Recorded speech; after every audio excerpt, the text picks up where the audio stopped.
Taste the Daily.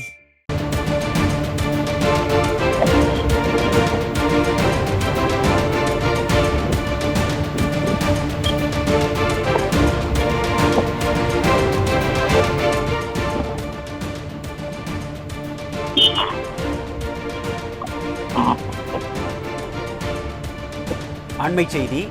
Tindivanam அருகே மழை வெள்ளத்தால் பாதிக்கப்பட்ட மக்களுக்கு நிவாரணம் வழங்காத விடியாதிமுக அரசை கண்டித்து பொதுமக்கள் சாலை மறியலில் ஈடுபட்டனர். கூடுதல் விவரங்களை செய்தியாளர் பாரதி வழங்க கேட்கலாம். வணக்கம் பாரதி, விவரங்களை பதிவு பண்ணுங்க. வணக்கம். கடந்த மாதம் 30ஆம் தேதி விழுப்புரம் மாவட்டத்தில் வெஞ்சல் புயலால் மழை பெய்தது. இந்த மழையின் காரணமாக விழுப்புரம் மாவட்டத்தில் புரட்டி போட்டது. இந்த நிலையில் விழுப்புரம் மாவட்டத்தில் உள்ள மக்கள் மிகவும் அவதிப்பட்டு வந்தனர்.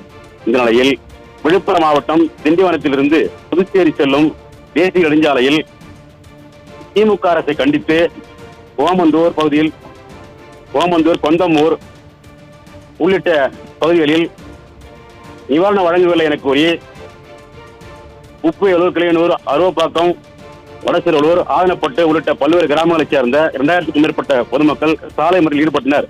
மறியலின் காரணமாக திண்டிவனம் புதுச்சேரி சாலையில் 1 மணி நேரம் போக்குவரத்து பாதிக்கப்பட்டது.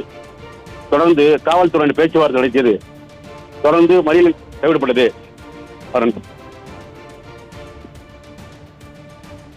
விவரங்களை வழங்கியமைக்கு நன்றி பாரதி. வெள்ளத்துல நாங்க பாதிக்கப்பட்டு தண்ணி வீடு எல்லாம் வீட்டுள்ள புழுந்துருச்சு. அதனால நாங்க எவ்வளவு தூரம் கஷ்டப்படுறோம். சாப்பாட்டுக்கே தண்ணில ஒரு வாரம் கஷ்டப்பட்டோம். யாரும் பார்க்கலன்னா எதுவும் செய்யல. நாங்க பசியும் பட்டினமா அந்த யாரும் பார்த்தாங்க. நாங்க ஸ்ட்ரைக் பண்ணும்போது இத்தனை பேர் கேக்குறாங்களா, அப்போ யார் பார்த்தாங்க? ஏங்க ஒரு வாட்டி கேட்க மாட்டாங்க. எங்க ஊருக்கு எதுவும் செய்ய மாட்டாங்க. எங்கள் வீட்டில் எல்லா வீட்லேயும் தண்ணி நிறைய பூந்துடுச்சு. கரண்ட் இல்லை, தண்ணி குடிக்கிறதுக்கு கூட தண்ணி இல்லாத ரொம்ப கஷ்டப்பட்டோம். சாப்பாடு எதுவுமே இல்லை. எங்களை யாருமே நார்மலாக தண்ணி வர்றது தான், வீடு செவுறு விழுந்தா மட்டும்தான் பார்ப்பான்றாங்க. நாங்கள் உள்ளக்கிற தண்ணி எல்லாம் கொண்டு ஊற்றிக்கின்னு எவ்வளோ கஷ்டப்பட்டோம் தெரியுங்களா? மோட்டர் வச்சு அடித்தோம், அது கூட கரண்ட் இல்லாத கையால் முண்டு ஊற்றணும். எவ்வளோ கஷ்டப்பட்டோம் தெரியுங்களா? எங்களுக்கு எல்லா ஊருக்கும் இந்த தமிழக அரசு எல்லா ஊருக்கும் வெள்ள நிவாரணம் கொடுத்தா மாதிரி கொந்தமூர் பஞ்சாயத்துக்கு